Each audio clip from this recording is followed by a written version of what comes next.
से सुनना। 2 बार पशुपति व्रत कर लिए, आपने ये कर लिया, आपने प्रदोष कर लिया, आपने सोमवार कर लिया, आपने सारे अनुष्ठान कर लिए, बहुत सारे उपाय भी करे, तो सोमवार के दिन भगवान शंकर को अगर जल चढ़ाया जाता है तो हमारे घर में शीतलता का अनुभव होता है। नवरात्रि मालूम है कब से लगती है? और नवरात्रि में भी अगर आपकी कोई कामना है, आपकी अगर इच्छा है, आपका मन है, तो जगत जननी की आराधना करो। पति और पत्नी में अगर क्लेश है तो जगदम्बा के मंदिर में मक्खन चढ़ाओ। 4 तरह की बंदरवाल हमारे हिंदू धर्म में वर्णन करी गई है। हमारा जो दरवाजे पर लगाई जाती है शुभ कार्य के लिए, इसको लगाया है।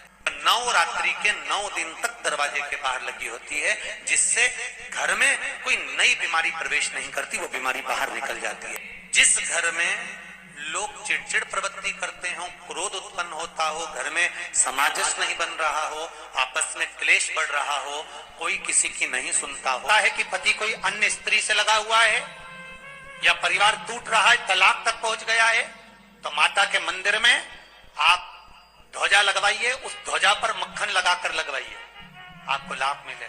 भगवान शिव ने कहा पहली आम के पत्ते की बंदरवाल। जब हमारे यहाँ सत्यनारायण भगवान की कथा करते हैं, ब्याह होता है, शादी होती है, शुभ कार्य होता है, तो दरवाजे पर आम की बंदरवाल लगती है। ये शुभ कार्य की सूचक है। दूसरे नंबर पर है पीपल के पत्ते की बंदरवाल। ये अमावस्या के 1 दिन पहले लगती है और अमावस्या के दूसरे दिन उतरती है और इसको फिर ठंडा कर दिया जाता है। ये जिसके घर में पितृदोष होता है, पीपल के पत्ते की बंदरवाल लगाई जाती है। तीसरे नंबर पर होती है नीम की बंदरवाल। पूर्णिमा का जो दिन रहता है, चैत्री नवरात्रि जिस दिन प्रारंभ होते हैं, उस दिन नीम के पत्ते की बंदरवाल लगती है, जो इसको नीम के पत्ते की बंदरवाल। चौथे नंबर की होती है आम के पत्ते, पीपल के पत्ते और नीम के पत्ते, इन तीनों की बंदरवाल। ये बंदरवाल दशहरे के दिन लगती है। 10वीं तिथि को लगकर एकादशी द्वादशी तक लगी रहती है और त्रयोदशी के दिन इसको निकालकर विसर्जन कर दिया जाता है। ये जिस घर में लोग चिड़चिड़ प्रवृत्ति करते हो, क्रोध उत्पन्न होता हो, घर में सामंजस्य नहीं बन रहा हो, आपस में क्लेश बढ़ रहा हो, कोई किसी की नहीं सुनता हो, तब ये आम के पत्ते की, पीपल की और नीम के पत्ते की पल्लव बंदरवाल लगाई जाती है। आप लोगों को ज्ञात होगा ना नवरात्रि कब से लगती है? तो सब लोग कहेंगे महाराज जी पड़वा से लगती है, एकम से। पर देवी भागवत कहती है अगर एकम से लगी तो नवरात्रि पूर्ण कैसे हुई? एकम का दिन लगी तो एकम के दिन की रात्रि, फिर दूज के दिन की रात्रि, तीज के दिन की रात्रि, चतुर्थ दिन की रात्रि, पंचम दिन की रात्रि, छठे दिन की, 7वें दिन की, 8वें दिन की, 9वें दिन की रात्रि। पर 9वें दिन तो सुबेरे पूजन करके, यज्ञ करके, अनुष्ठान करके देवी को विसर्जन कर दिया, फिर नवरात्रि पूर्ण कैसे? नवरात्रि की पूर्णता होती है अमावस्या की रात से गिनी जाती है। कौन से दिन से गिनते हैं? अमावस्या की रात्रि, फिर एकम की रात्रि, फिर दूज की रात्रि, ऐसे गिनते गिनते अष्टमी की रात्रि तक और नवमी के दिन सुबह तक या दोपहर तक या शाम तक, जब तक आप यज्ञ ना करें तब तक ये 9 रात्रियां पूर्ण गिनी जाती है महाराज देवी भागवत के हिसाब। अब हमने कन्या भोजन का जो क्रम बनाया, अष्टमी के दिन करा देंगे, नवमी के दिन करा देंगे, इस तिथि को करा देंगे, पर भाव देखिए, शास्त्र कहता है भूखे को भोजन जब कराइए जब उसको भूख लगी हो, और ऐसों को कराइए जिसको जरूरत पड़ रही है। देवी भागवत वर्णन करती है कि पहले नवरात्रे से लेकर 9वीं तिथि तक जितने दिन देवी के होते हैं, प्रत्येक दिन में आप किसी भी दिन कन्याओं का भोजन करा सकते हो। पहली रात्रि से लेकर, पहला दिन से लेकर।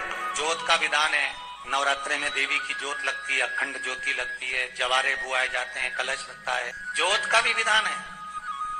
जिसके यहाँ दिया अखंड जलाया जाता है, अगर वो दिए की लो, दिए की बाती अगर दक्षिण दिशा की होती है तो उसके घर में साल भर में एक घात जरूर होती। जो दिया अखंड जलता है उसकी बाती का मुख दक्षिण का नहीं होना चाहिए।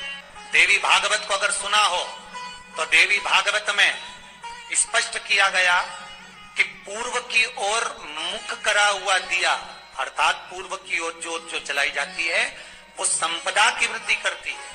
पश्चिम की ओर मुख कर कर जो ज्योत लगाई जाती है महाराज, वो वैभव को देती है। और उत्तर की ओर जो मुख कर कर ज्योत जलाई जाती है, उत्तर की ओर जो ज्योत का मुख रहता है, वो आयु की वृद्धि करती है, घर में अकाल मौत को रोकती है। यात्रे का जो भाव तत्व है उसको भी अच्छे से समझ लेना। दक्षिण की ओर ज्योत ना लगाए। एक जरा सी मिट्टी की दुकान भी अगर आप खोल कर बैठेंगे तो चांदी और सोना के बराबर कमाएंगे, इतना धन देगी वो मारा। साधारण नहीं है मेरी माता। तात्विक सुख का आनंद देने वाली, लाभ तत्व प्रदान कर। बच्चे बहुत ज्यादा अपशब्द बोल रहे हैं, मुंह चला रहे हैं और प्रेम नहीं रख रहे, तो माता के मंदिर में लाल पुष्प, लाल चंदन और लाल चूड़ी माँ को समर्पित करिए, प्रेम बढ़ेगा। बच्चा कभी आप जी से कम नहीं बोलेगा, प्रेम की भाषा निकले। माँ जगतजननी की आराधना, जगदम्बा की उपासना। नवरात्रे में 9 दिन में से कोई एक दिन ऐसा ले लो जिस दिन कन्याओं का भोजन कराओ, साथ में उनको लाल चुनरी ओढ़ाओ या कोई लाल वस्त्र, लाल पूजन की सामग्री उनको दो, सुख मिलेगा, आनंद है। श्री शिवाय नमस्तुभ्यम। सब बोलिए एक बार जमकर, श्री शिवाय नमस्तुभ्यम। प्रैक्टिकल जरूर करना, कहीं सियोर वाला महाराज झूठ तो नहीं बोल रहा। शास्त्रों की बातें हमारे जीवन में हमें सुख प्रदान करे।